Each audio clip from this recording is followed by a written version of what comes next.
Good morning everyone. आज हम issue of shares chapter में फोर फीचर का क्वेश्चन नंबर 36 करने जा रहे हैं। न्यू बुक का क्वेश्चन नंबर 36 है और ओल्ड बुक का शायद क्वेश्चन नंबर 39 मिलेगा आपको। क्वेश्चन में पढ़ देता हूँ। A who holds 200 shares of 100 each has paid only 25 per share as application money. B who holds 300 shares of 100 each has paid 25 per share on application and allotment of 30 per share. C who holds 400 per share of 100 each has paid 25 per share on application, 30 on allotment and 20 per share on first call. They fail to pay their arrears. उन्होंने अपनी arrears पे नहीं करी है. Their shares were forfeited and reissued at 95 per share. तो आपको इसमें journal entry करनी है। आइए सबसे पहले क्वेश्चन में देख लेते कि कितने कितने पैसे कहाँ कहाँ पर मांगे हैं।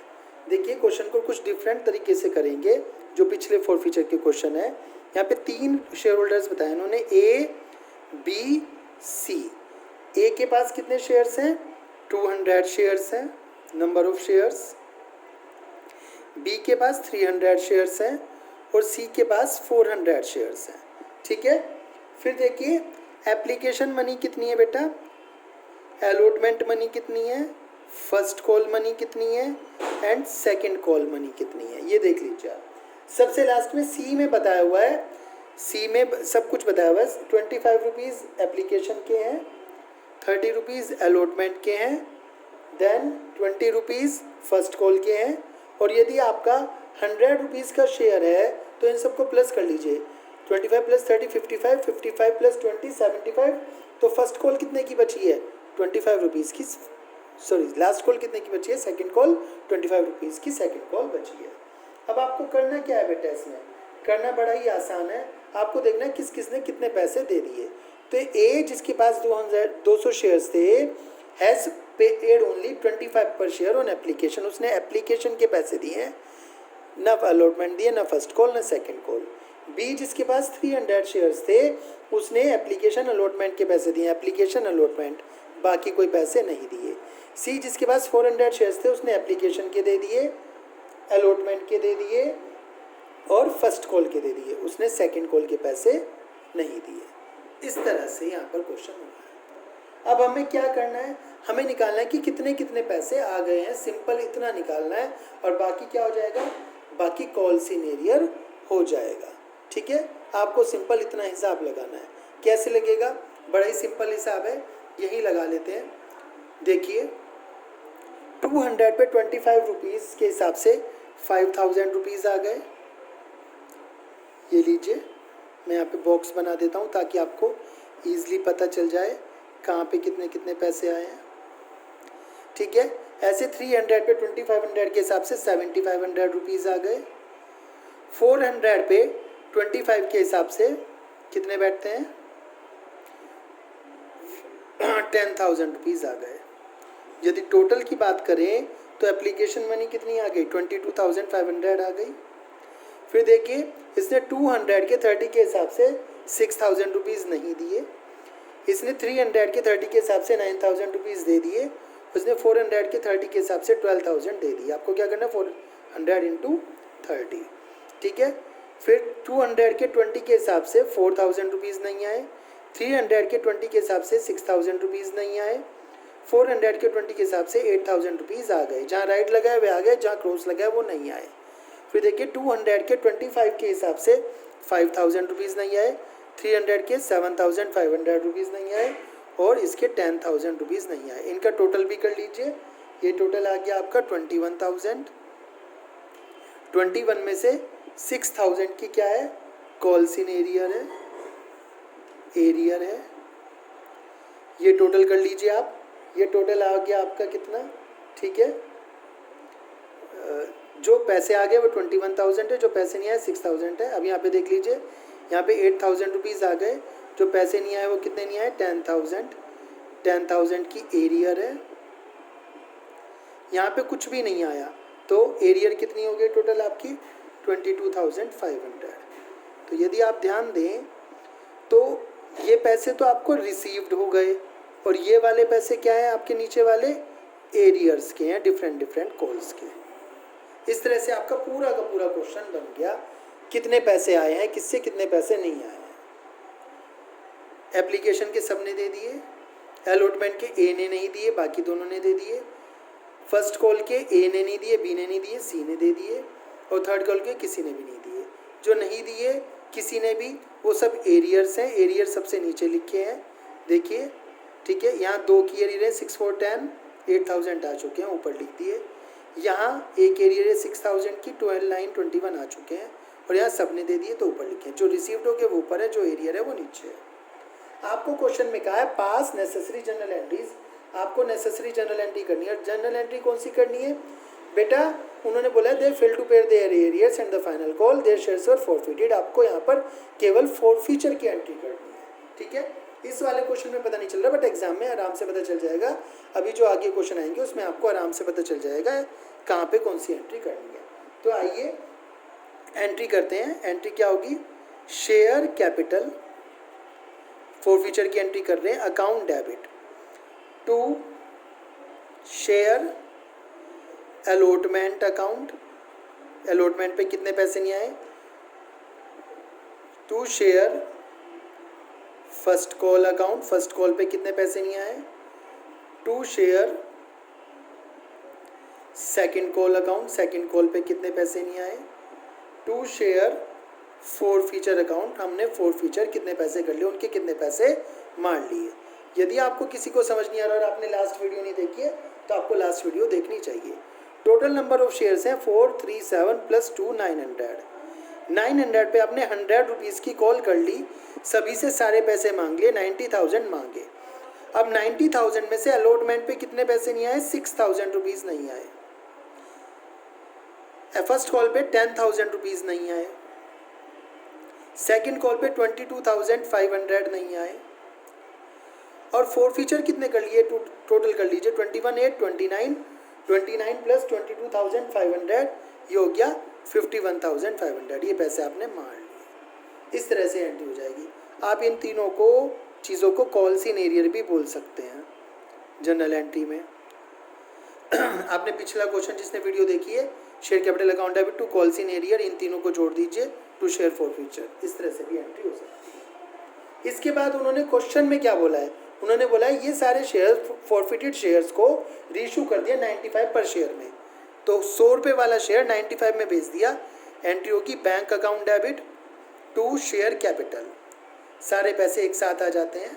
आपको यहाँ पे मैं बता दूँ, जब रीइशू करते हैं 100 रुपये वाला शेयर है, 900 शेयर हैं, 90,000 रुपीज़ आने चाहिए, बट उसने 900 शेयर्स को बताया 95 पर शेयर में बेच दिया। मीन्स टू से दैट कितने पैसों में बेच दिया, 85,500। तो बाकी के 90,000 माइनस 85,500 बचे कितने, 4,500। ये कहाँ से आएंगे, तो ये आएंगे शेयर फॉरफीचर। फॉरफीचर में जो पैसे पड़े हैं वो कब यूज़ होंगे, जो हमने पैसे मारे हैं वो कहाँ यूज़ होंगे, यहाँ रेशो में यूज़ हो जाएंगे। हो गए यूज़। अब भी फॉरफीचर में पैसे बच गए, तो उस फॉरफीचर के पैसे को क्या करो, उस फॉरफीचर के पैसे को अपना कैपिटल रिजर्व बना लो, क्योंकि वो तो आपका फुल्ली प्रॉफिट है, कैपिटल प्रॉफिट है, तो कैपिटल रिजर्व में डाल दो, टू कैपिटल रिजर्व अकाउंट। 51,500 का था, उसमें से 4,500 आपने रीइशू में यूज़ कर लिए, तो कितने बचे, 47,000 को आप कहाँ डाल दोगे, कैपिटल रिजर्व में डाल दोगे। इस तरह से आपका ये क्वेश्चन हो जाएगा। ठीक है, आपको समझ आ रहा होगा, इसे देख लीजिए। ओके, चलिए नेक्स्ट क्वेश्चन पे चलते हैं, देखते हैं कौन सा क्वेश्चन करते हैं। चलिए नेक्स्ट क्वेश्चन देखते हैं।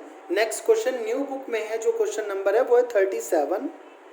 ठीक है, और ओल्ड बुक का जो क्वेश्चन है आई थिंक 40 क्वेश्चन है ओल्ड बुक का। अपनी बुक में देख लीजिए, मैं पढ़ देता हूँ। पास journal entries for the forfeiture and reissue. पहले क्वेश्चन बता दिया फॉरफीचर रीइशू की जर्नल एंट्रीज होगी, और 4 केसेस दिए हैं, 1 2 3 4। पहला केस है, अब 4 केसेस का मतलब ये सारे अलग अलग क्वेश्चन है। तो पहला केस कर रहे हैं, फर्स्ट क्वेश्चन कर रहे हैं।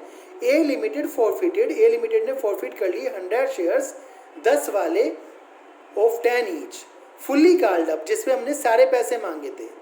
For non payment of first call, पैसे किससे मिले, फर्स्ट कॉल पे नहीं मिले, एंड फाइनल कॉल और फाइनल कॉल के नहीं मिले। मतलब कि फर्स्ट कॉल फाइनल कॉल के पैसे नहीं दिए, तो कौन से पैसे दे दिए? अलॉटमेंट और एप्लीकेशन के पैसे दे दिए। All of these shares were reissued, और इन सबs को रीइशूड भी कर दिया। तो सबसे पहले क्या करते हैं? फोरफिट करते हैं। फोरफिट करने की एंट्री क्या होगी? Share capital account debit to, कहाँ कहाँ पैसे नहीं आए? Share first call account, to share second call account, to share forfeiture account. देखिए शेयर्स कितने वाले हैं? 100 शेयर्स हैं और 10 का एक शेयर है। सारे पैसे मांग लिए, फुल्ली कॉल्ड अप, सारे पैसे मांगे हुए हैं। उसमें नॉन पेमेंट 3 रुपीज़ की फर्स्ट कॉल की नहीं हुई, 3 रुपीज़ की सेकंड कॉल की नहीं हुई। 100 शेयर्स पर 3 रुपीज़ शेयर होल्डर ने नहीं दिए फर्स्ट कॉल पे 300, और 100 पे ही 3 रुपये नहीं दिए सेकंड कॉल पे। तो बाकी कितने बचते हैं? सिंपल सी बात है, 100 में से 600 माइनस कर दो, फोरफीचर कितना हो? 400। ओके, सिंपल सी बात।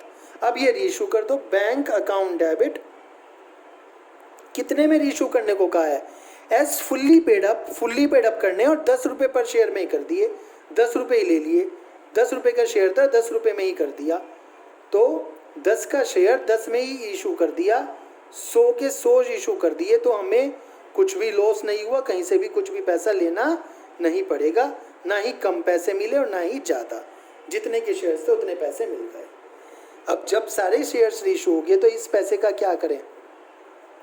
तो share forfeiture account debit to capital reserve account. आप कहाँ डालोगे इसे? कैपिटल रिजर्व में डाल दीजिए। सिंपल सी बात है।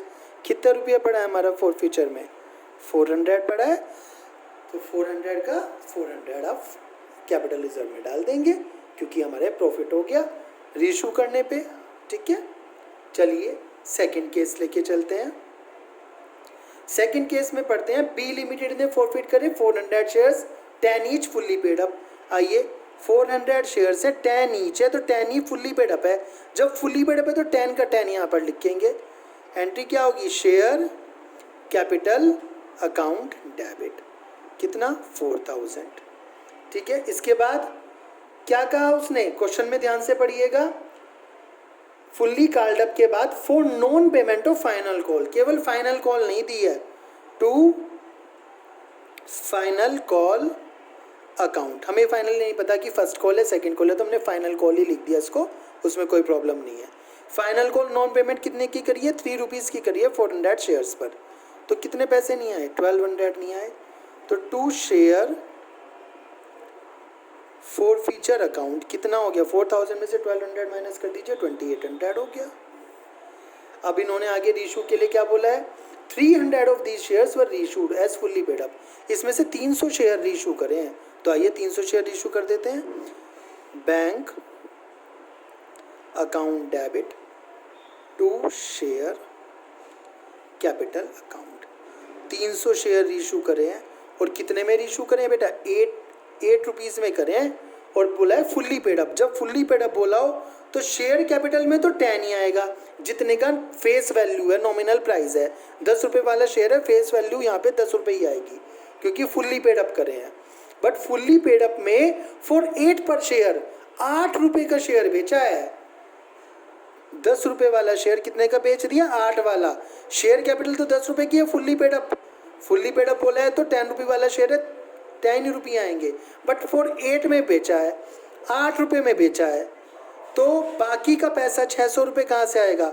हमने जो अभी पैसे मारे थे वहाँ से ले लो ना। शेयर फोरफीचर में पिछले वाले शेयर होल्डर के पैसे पड़े हैं, मारे तो उससे, उसके पैसे वापस नहीं देते थे, वहाँ से ले लो।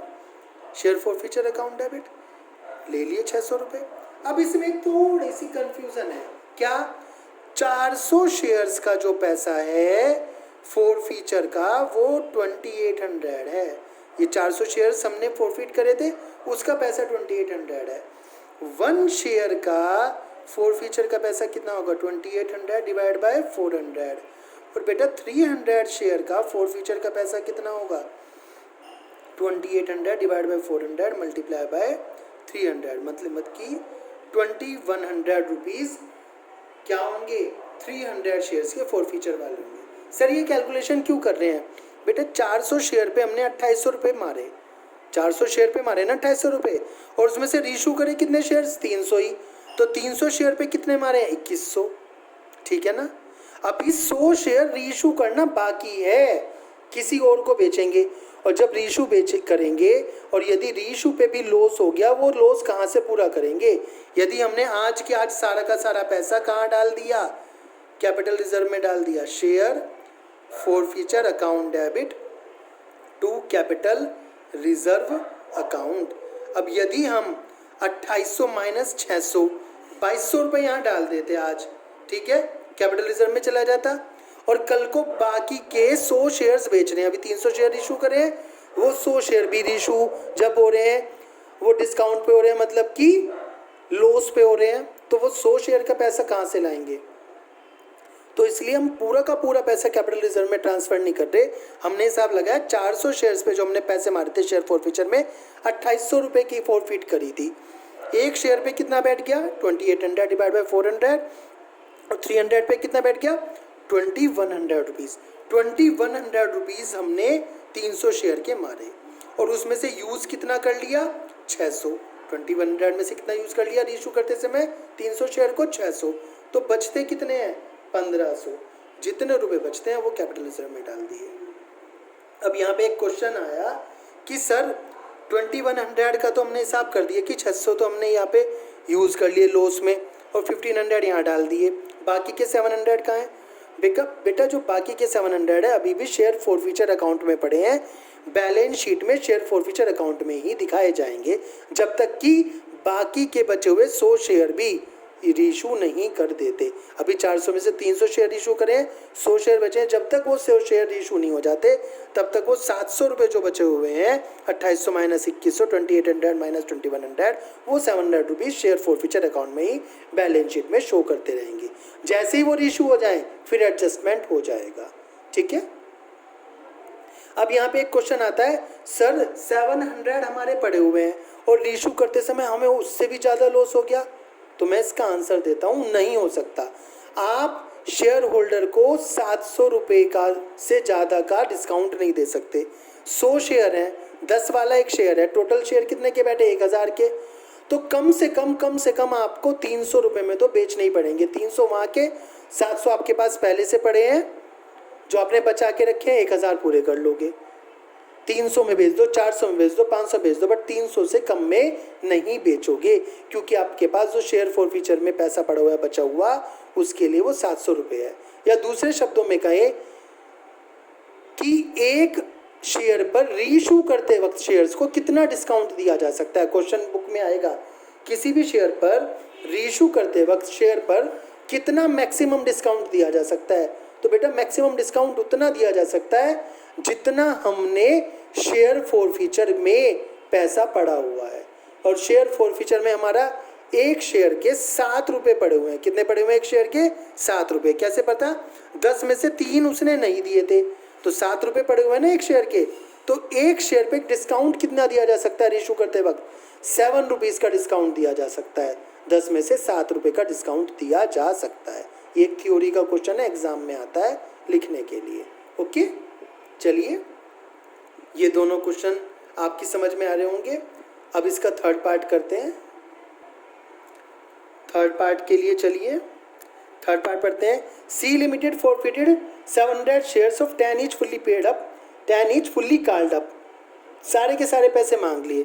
700 शेयर्स फुल्ली कॉल्ड अप, तो 10 के 10 की मल्टीप्लाई करनी पड़ेगी, एंट्री होगी शेयर कैपिटल अकाउंट डेबिट। 7000 यहाँ पर आ गया। अब क्यों करें इन्होंने?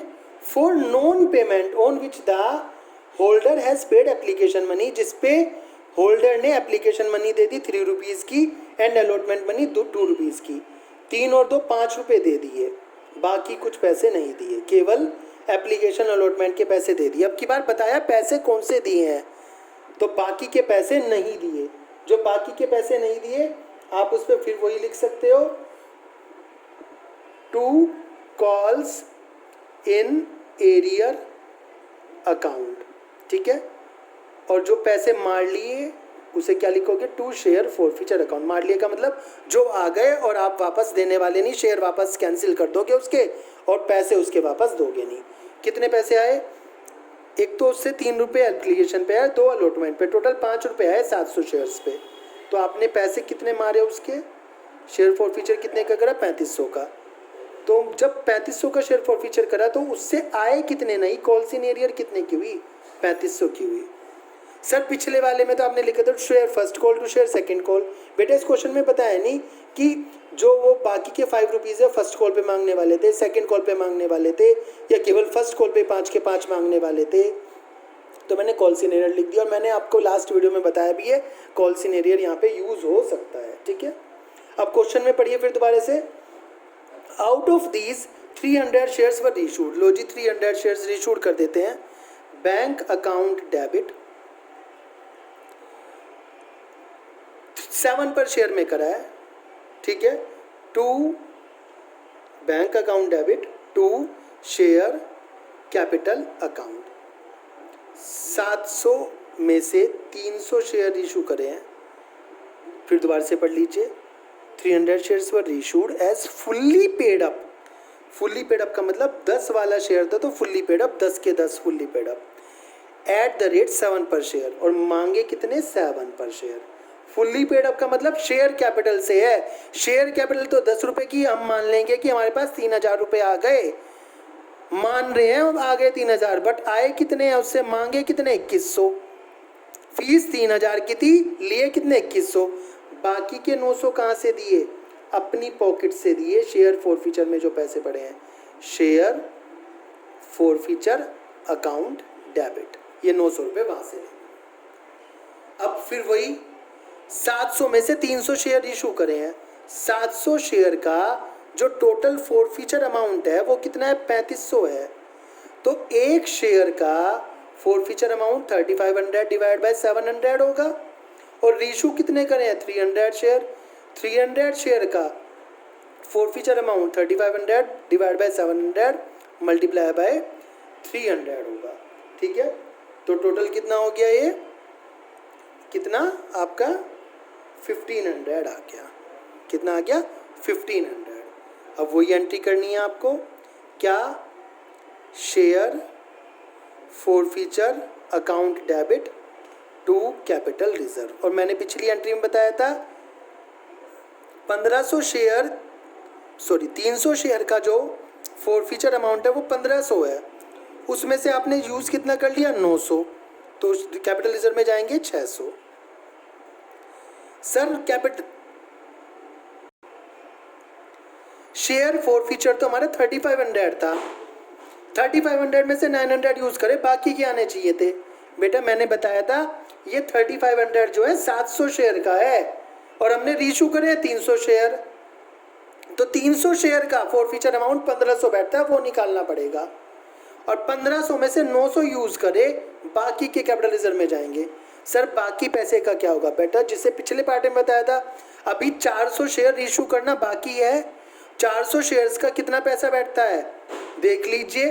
3500 में से 1500 के 2000 बैठता है, तो 400 शेयर्स का जो फॉरफीचर अमाउंट है 2000 है, वो अभी बैलेंस शीट में शेयर फॉरफीचर में ही दिखाएंगे। जिस दिन वे 400 शेयर इशू करेंगे तब उस 2000 रुपये का यदि यूज़ हो रहा है तो यूज़ करेंगे, लॉस में नहीं हो रहा तो तब बाद में कैपिटल रिजर्व में डालना, उससे पहले कैपिटल रिजर्व में नहीं डाला जाएगा। ठीक है, समझ में आ रही है सभी को बात, रिमाइंड करें, बार बार वीडियो को सुने। चलिए नेक्स्ट केस पे, फोर्थ केस पे। डी लिमिटेड है जिसके 1000 शेयर्स हैं, 10 ईच फुल्ली कॉल्ड अप। तो फुल्ली कॉल्ड अप 10 की मल्टीप्लाई होगी, एंट्री क्या होगी, share capital account debit 10,000 rupees. ठीक है, on which the holder has paid only the application money, केवल एप्लीकेशन मनी दी है। तो टू कॉल्स इन एरियर, क्योंकि मुझे नहीं पता आगे कितने पैसे मांगने वाले थे, और टू शेयर फॉरफीचर अकाउंट। 3 रुपये दिए हैं 1000 शेयर्स पर केवल एप्लीकेशन के, तो ये तो हमने पैसे मार लिए जितने हमारे पास आए। बाकी के पैसे जो नहीं मिले वो क्या हो गया, कॉल्स इन एरियर हो गया। Allotment, first call, second call, जो भी सब कॉल्स इन एरियर में आ गया। कह रहे हैं out of these 600 shares were issued, लो जी इसमें से 600 शेयर इशूड कर दिए। Bank account debit to share capital account, 10.50 per share fully paid up. बेटा फुल्ली पेड अप का मतलब शेयर तो 10 रुपये वाला है, बट इशू कितने में करे, 10.50 में करे। फुल्ली पेड अप में तो 10 रुपये का शेयर है तो 10 रुपये आएंगे यहाँ पे, बट रीशूड कितने में करे, 10.5 में। और कितने शेयर इशू करे, 600 शेयर, 600 शेयर्स इशू करे। हमें कितने चाहिए, 6000, और आए कितने हैं 6000 की जगह 6300, तो बाकी के 300 कहाँ जाएंगे। जब पैसा ज़्यादा आता है शेयर बेचते समय तो उसे क्या कहते हैं, security premium reserve account, security premium reserve में चले जाएंगे। बहुत सिंपल सी बात, जब ज़्यादा पैसों में बेच दें रीशू करते समय। बाद में क्या करना है आपको, वही कैलकुलेशन करनी है, और क्या करना है, share forfeiture account debit to capital reserve account. बेटा 1000 शेयर्स का जो पैसा था फॉरफीचर का वो 3000 था, तो हमने रीशू करे 600, 600 का कितना होगा, 3000 डिवाइड बाय 1000 मल्टीप्लाई बाय 600, ये बैठ गया आपका 1800। और 1800 में सबकी बार यूज़ तो कुछ भी नहीं हुआ, लॉस ही नहीं हुआ, उल्टा प्रीमियम मिला है, तो पूरा का पूरा 1800 कहाँ चला जाएगा, कैपिटल रिजर्व में चला जाएगा। 3000 में से 1800 कैपिटल रिजर्व में चला गया, बाकी का 1200 अभी शेयर फॉरफीचर में ही पड़ा रहेगा। कब तक पड़ा रहेगा, जब तक कि